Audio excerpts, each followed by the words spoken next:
Hello book lovers, my name is Carrie and this is Spines and Spoilers. So this vlog is taking off literally right where the last one left off. Same night, everything. I'm about to fill out my journal a little bit more. I've started a journal to keep track of everything that I am reading. In the first video, I read Pen Pal. The second, I read Before the Coffee Gets Cold. And the third, I read Verity. I enjoyed all of them to different extents, but definitely enjoyed Before the Coffee Gets Cold the most out of all of them. But basically at the moment I'm working on filling that out the rest of the way because I've just came up with this idea basically, and then I'm going to choose the next book to read and probably do some homework. So here is a bit of an update. I'm just going to add my rating as I go along.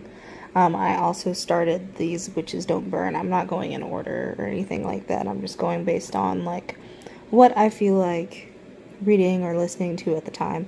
And right now I'm on These Witches Don't Burn. I have an audiobook for it and I have an ebook for it. At the moment I'm listening to it. I'm about a quarter of the way through. I got my October TBR edited and posted. And put it on a time delay so that it'll actually release tomorrow. I'm hoping that maybe more people will see it that way. I've kind of given up on trying to draw in too much of an audience because honestly, I've been trying to do this for 4 years now. If it hasn't happened yet, it's probably not gonna happen. But you know, whatever. I still enjoy doing it. That being said, I am getting tired. I'll probably finish this chapter and then maybe lay down and go to sleep unless I get a second wind.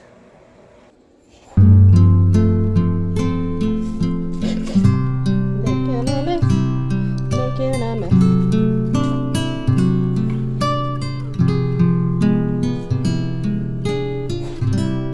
Good morning, it is October 6th. I just started some coffee brewing.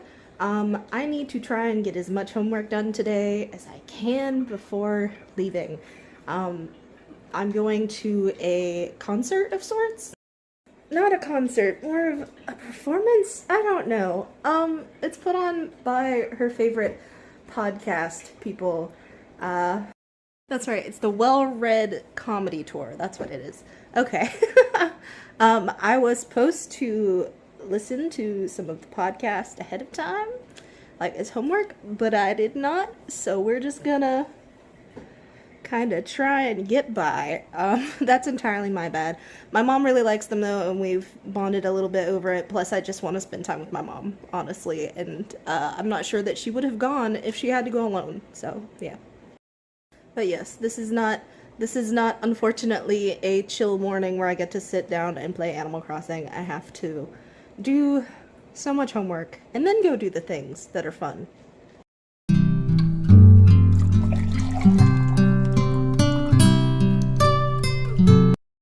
I went to put creamer in my coffee, and for a moment I thought that was a spider.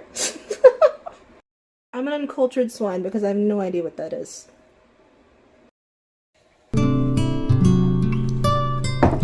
I keep on hitting the record button at the wrong time and just having to re-record stuff. That was a mistake.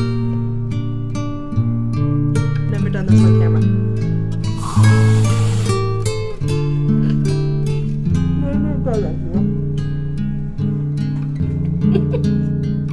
Not one of my better ideas, I'm not gonna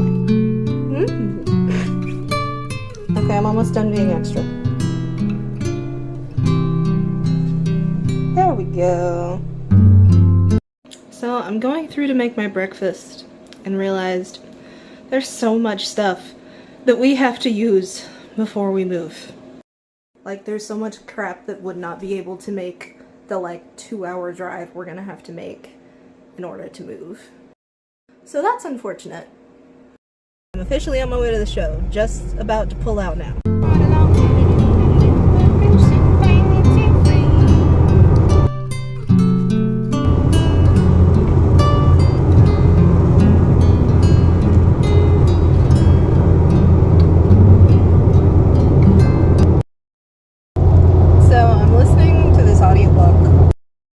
future me, yes, I am aware that the seatbelt is not fitting right on me in this whole segment. I cannot adjust our seatbelt so that it fits on me correctly, and I hate the way it looks. Like, I wasn't even able to see it while I was recording because I was driving at the time, and it looks horrible, and I'm so sorry. While I drive, and I have a lot of thoughts. I kind of love the queer representation because there have been so many people so far who fit that category, and it kind of is covering the whole small town gay dynamic thing, and she even covers the fact that it's more difficult to tell with women whether we're wanting to be friends, whether we want to just hang out, whether we're wanting to go on a date. It's so freaking hard to discern the intentions of other women, and it gets even more complicated, I feel like, when there are non-binary people involved and all of that jazz. But yeah, I'm really enjoying this audiobook so far in general, because I haven't started actually like physically reading it yet. But the characters, I think, are my favorite part. They're really fleshed out. They're great. And we are in a traffic jam. You am where you say you am. You doing a panorama? Gotta wonder how awkward it is for them. Yeah. So it's after the show. That was a really fun time. I had never been to a podcast performance before. It ended up just being stand-up comedy, basically. But I basically got to spend some time bonding with my mom, which is really nice. And some of the material was hit or miss, but most of it was really funny. My phone is doing something very strange. But yeah, I had a really good time. But now I need to make the hour-and-a-half long drive back home. So yeah. Oh, I got to meet the guys though, which is really cool. They're so very nice. Very, very nice. They're all very quick-witted. And yeah, I enjoyed briefly talking to them, even though it was my mom who was doing most of the talking, because I'm so awkward with people. I tried to say like 2 things, and both times they were like, "What? What'd you say?"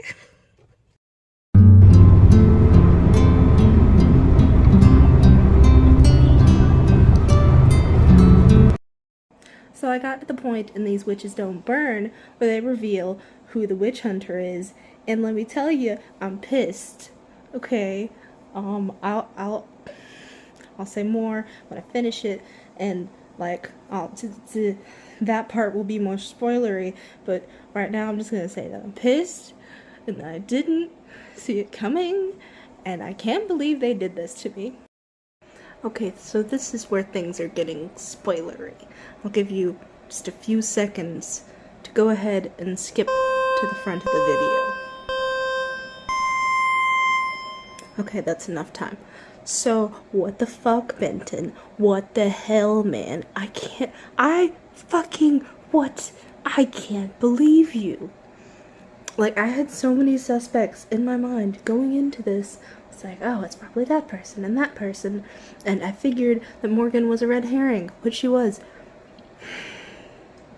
But I still would have believed her over Benton, and I feel so stupid because it's obvious when you go back and look at it. But Benton was my baby, and I can't fucking believe this. But yeah, I guess it was a good book, or whatever. Stupid good book. Okay, yeah. I don't know, 4.5, I guess. Stupid Benton. I have feelings. This was a very good book. I enjoyed it a lot. I was so happy to see this healthy relationship between these 2 people, and for him to not be butthurt or to act like the typical nice guy. And no, turns out he's a goddamn witch hunter this whole fucking time, and that he'd participated in the murder of her father. No, bad, bad, bad, bad, bad. Like, good. It's a good book. Bad. Also, I love Morgan and she's delightful, but fucking hell. Anyway, I'm gonna do some homework and try to, like, wind down, I guess, and blow off some steam, even though that's probably gonna take a little while. I don't know. And maybe figure out what I'm gonna do next. Like, this was supposed to be my palate cleanser book. What am I supposed to do? All of these books are so, like, depressing and shit. And like, it was delightful in some parts, I suppose. It's quite adorable. But then, you know, there's the death and the betrayal.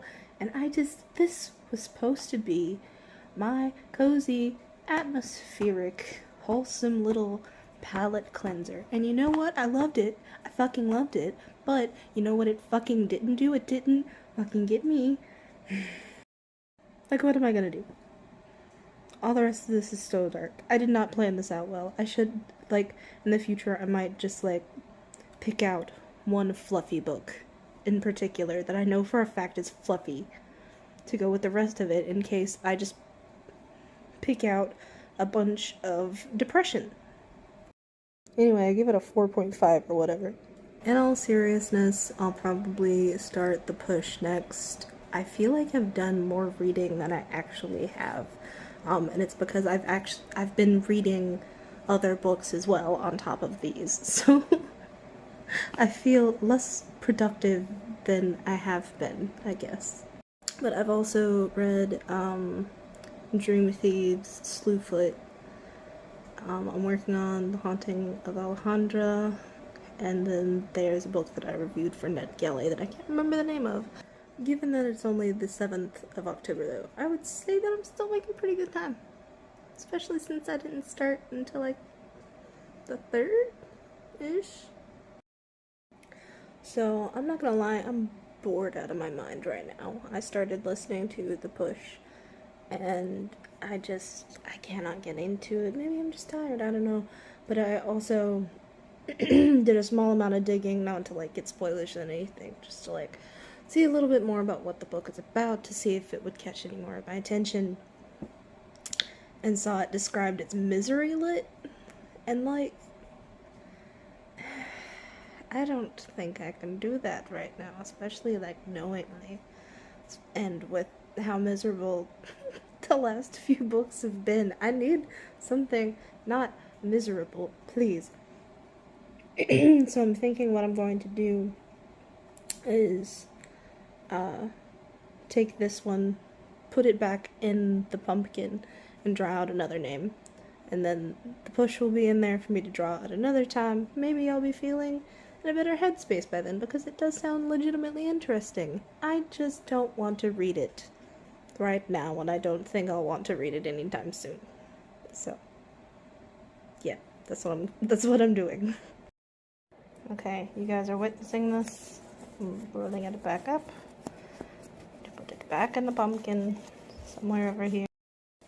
Okay, now to pick out what I'm going to read next. I'm going to say that it is this orange. I accidentally ripped it slightly whenever I was trying to open it. But yeah, it's The Daughter of the Burning City. I need to get back to homework, but first we're going to kind of learn a bit more about Daughter of Burning City. So my original speculation was that this was going to be another book about witches, but it sounds like it might be closer to, like, the Night Circus or Caraval or something like that. I realized I cut off the bottom there. I hesitate to say it because I love it, but it honestly sounds more interesting than the Night Circus. I haven't read Caraval, but from what I've heard, it sounds more interesting than that too. But we will see. This is an audiobook on Audible, so I'll probably put that on and start that while I'm doing my homework, and as long as it doesn't disturb me too much. Okay, I added it to my little journal, and I put down The Push as DNF exchanged for the time being. I'll probably come back to it. Here I am tapping the paper trying to make it less blurry. Look at me. That's better, but yeah. So I'm about a quarter of the way into Daughter of the Burning City.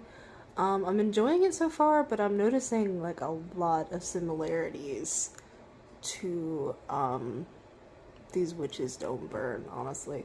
But it's not witches, of course, but just people are being targeted and taken out one by one, and someone among them is a traitor, basically, and I don't know what. And honestly, it's probably more because I am tired and need to get some sleep than anything. For 10 months, people are trying to get in touch with her and her children. And occasionally they'll reach her, but got killed. And they can't prove anything. And then they finally get a search warrant for his place, which is how they found out that she had only died like recently before they got married. Squirrel or raccoon or something on the fence, shot at it, got it, buried in Pet Cemetery. They check the search warrant and they check his yard, and as they're checking everything, he tries to run. Probably not a great sign. They catch him like up the road. They found partially burned remains of a teenager in the fire pit. Oh, it gets better. Originally, he was fit to stand trial, but she was not. She was deemed mentally incompetent at first. They put her in a hospital for like 3 months. Then they determined she was competent. I can shoot lasers. I'm trying. Alright. Look at them. Look at my lasers. Oh my god, that's so cool though. What nice laser. So, does it actually do something? Yeah, sometimes it even kills people. Oh. So I wanted to do one quick update before bed. I have to be quiet though because my husband's asleep and my stepdaughter is either asleep or on the way to being that way. I got a little bit more read in the Daughter of the Burning City. It's alright. I'm about a third of the way in. I basically took a mental break though for the rest of the day because I wasn't feeling it quite as much as I would have liked. But then this evening there was a fun development. My husband pulled up a video on Frog and Toad, which is a cute book series that I adored when I was younger. And it was just an entire video talking about his books and how wholesome they are and all this stuff. And my stepdaughter became intrigued, so, you know, we looked up more information on them and basically ended up going through one of them together. And long story short, I ended up reading like 2 Frog and Toad books tonight. Hopefully this will help like cleanse my mental palate a little bit. I felt the need for something a little more light. Anyway. I also wanted to say that I probably won't be recording that much this weekend because my stepdaughter is here and because I have a lot of homework going on and because of the fact that we now need to focus on like finding a place and starting to pack and all the moving crap. But I will update you as soon as I have time to actually like read and record again.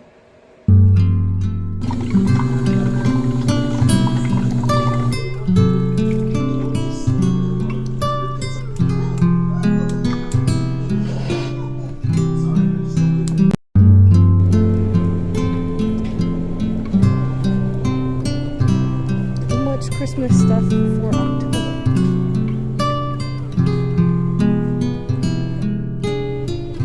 But I doubt there's a lint brush over here.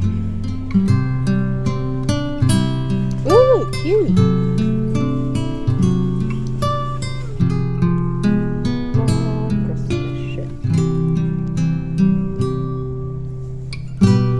I do like the picture, just I don't like the fact that it's out already.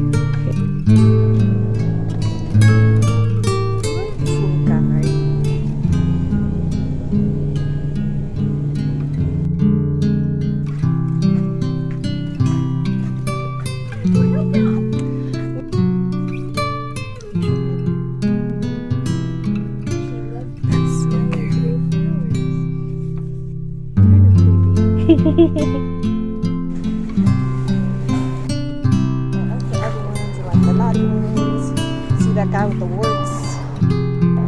He's good anyway.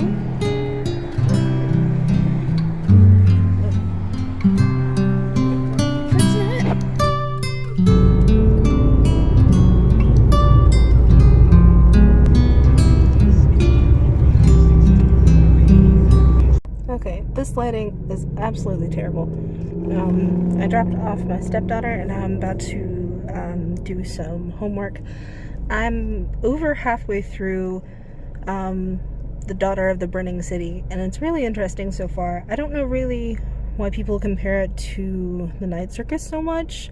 I'd say it's closer to like Six of Crows or something like that. Still, it's not a bad book thus far. Even though it does very much read like a debut novel.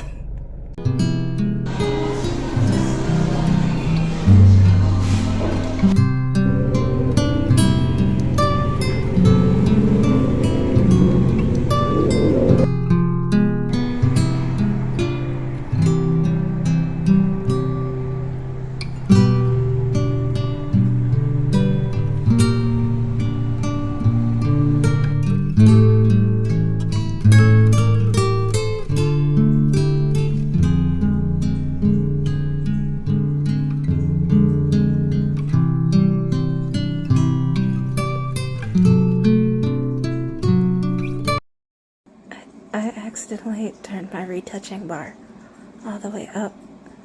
I have a new phone and it has a retouching feature. I should have started with that, but I turned the bar all the way up to just see what it would do, and I think I turned myself into an angel.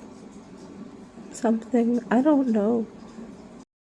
Okay, that's better. So I'm feeling very conflicted about Daughter of the Burning City by Amanda Foody, because it has so much potential. It has such amazing ideas. I love that it's so diverse. The world building is really interesting, but at the same time it suffers from, you know, debut syndrome. This is this author's debut book, and like for her first novel, damn, it hits it out of the park, honestly. And it has so many unique ideas. And I almost wish it was a series, which I don't say often because I'm bad at finishing them. But yeah, I feel like this could really benefit from that. It could help expand the world a little bit more. But in this case, I do kind of feel like it's sort of a one-off, which is fine. Usually I am totally for that. But this is one of those rare cases where it's like, no, I feel like we need more. I feel like there needs to be a little more exposition. A little more exposition. That's the word I was going for. But yeah, I'm kind of torn, because the things that I liked about it, I really, really liked. And the things that were weak about it were really weak.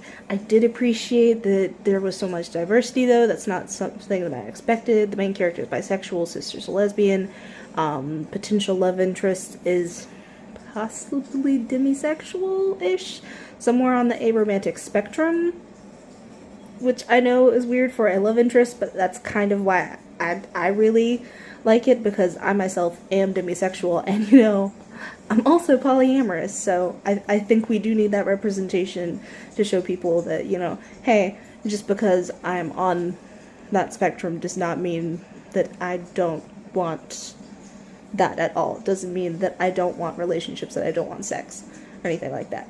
Anyway, this is turning into a rant, so. But the author, she does some things that I have never seen before. It's entirely unique, and I hope that she keeps on writing. I would love to see more from this world. I would love to see more from this character, even. And I'd like to see it a little more fleshed out. I mean, let's look at Cassandra Clare. Her earliest books are her weakest. And then you look at the most recent ones, and from what I understand, I haven't read that many of them. You know, I'm not that far in, but from what I understand, they get so much better and so much stronger, and her writing just really evolved over time. So I'm kind of hoping that that's what will happen here, that Amanda Foody will find her footing, and find her voice as an author, and that she'll keep on expanding this world. And sorry, I know I'm talking about this a lot, but I enjoyed a lot of aspects of this story. I really did.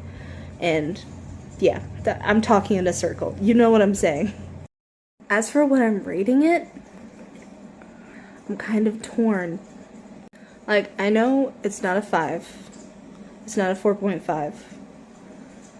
It might be 4. It's back in that 3.5 and 4 range, which I seem to be getting a lot of, which is good because it means I'm not getting a lot of bad books, but it also means that I haven't had anything like extremely strong either, which is discouraging. But the last book that I read was, I think 4.5, so there's that. I don't know, I'm so torn because I don't want to give it a 4 based entirely on the things that I did like about it and the potential that it has and the hope that I have in it, and ignore all of the weaker aspects. But I also don't want to give it a 3.5 because I feel like it's stronger than that. I feel like it has enough good to not be quite in that range. So, I don't know, a 3.75. I will give out my first ever 3.75 for a book. There we go. There we go. 3.75. So, let's review. So far, I have read Pen Pal, Before the Coffee Gets Cold, Verity, where are we? These Witches Don't Burn, and Daughter of the Burning City. Of the 3.5s, there's Pen Pal and Verity. Before the Coffee Gets Cold got a 4. These Witches Don't Burn got a 4.5. And Daughter of the Burning City is a complete outlander with a 3.75. So yeah, that's what we are looking at so far. Oh, and our one little DNF with the push. I'm thinking that I'll probably read The Swallow next because that kind of seems to have the atmosphere that I'm looking for. Hopefully. We'll see. The Swallow, A Ghost Story by Karis Cotter. There was no wind, and yet the air seemed suddenly astir. There were no forms, and yet all space seemed thronged with growing hosts. They came from where and from nowhere, like phantoms as they were. They came from many a land and place, the ghosts, the ghosts, the ghosts. I absolutely love this child. The room was the only place I had to myself in this crowded house. I had a desk by the window, looking out over the cemetery, where I used to sit and watch for ghosts as it got dark. I had a little bookcase and a big old chair for reading my ghost books. I loved my room. I can't tell you how me this was as a child. I don't even know where to start. Very, very me. Like, I didn't have the big chair in my room, but I absolutely wanted it in there. We had one in our living room for a little while, though, that was like my reading chair. She's also fat and has a million brothers and sisters, so... And she also has glasses, which I also had when I was a kid. The other little girl is so lonely and can see ghosts, and I love them both. Well, I guess I had a good streak. I hadn't cried for most of this video, so there had to be something. Okay, so I can't even, like, talk about why I'm crying, really. Because it's a huge spoiler. But the thing that finally made me cry wasn't even, like, the big reveal. It was just, like, that someone blamed themselves for the big reveal. Like, that was what got me for whatever reason. Like, they blamed themselves for what happened. And, yeah, that's what finally made me cry. Not this big thing, which is sad, you know, but I had kind of guessed it a little bit. I'm not gonna lie, but this one hurt. Such a good book, though. So good. I don't have much left. But I will update you once I'm done. Oh, what a comfy lady. That was so sad and so good. There we go. It's my first 5-star of this vlog. my heart is aching. Like, bah. Like, obviously, like, I could see the twist coming. I could, but then it just, like, oh my god, it kept going. But it was so good. It was so sweet. And so sad. It definitely earned that 5 stars.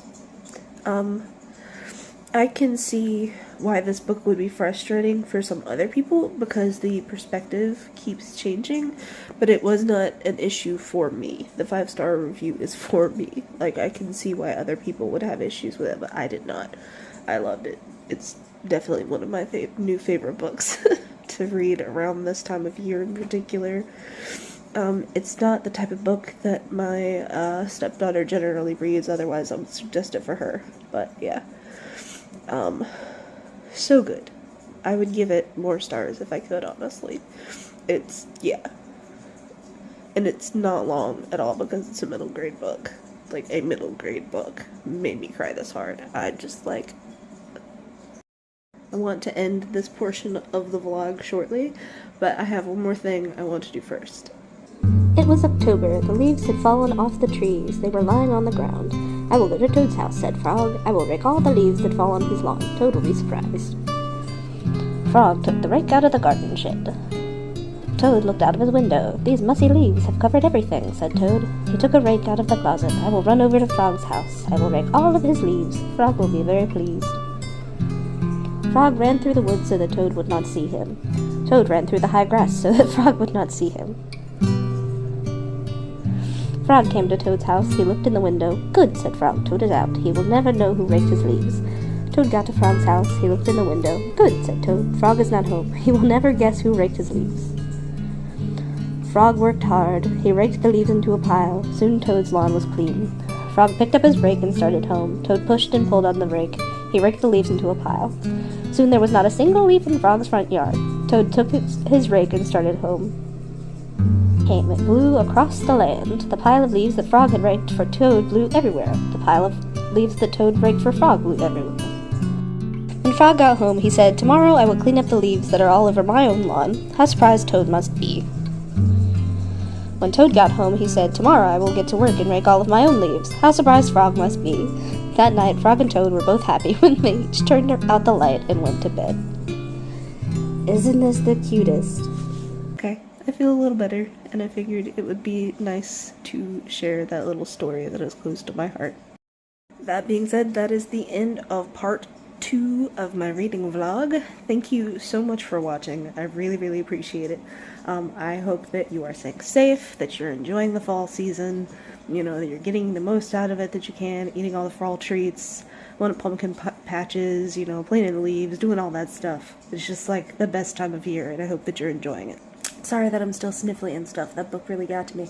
But yes, don't forget to like and share and subscribe for this quality content where, you know, you watch me cry over children's books. But most importantly, don't forget to love yourself. That's key.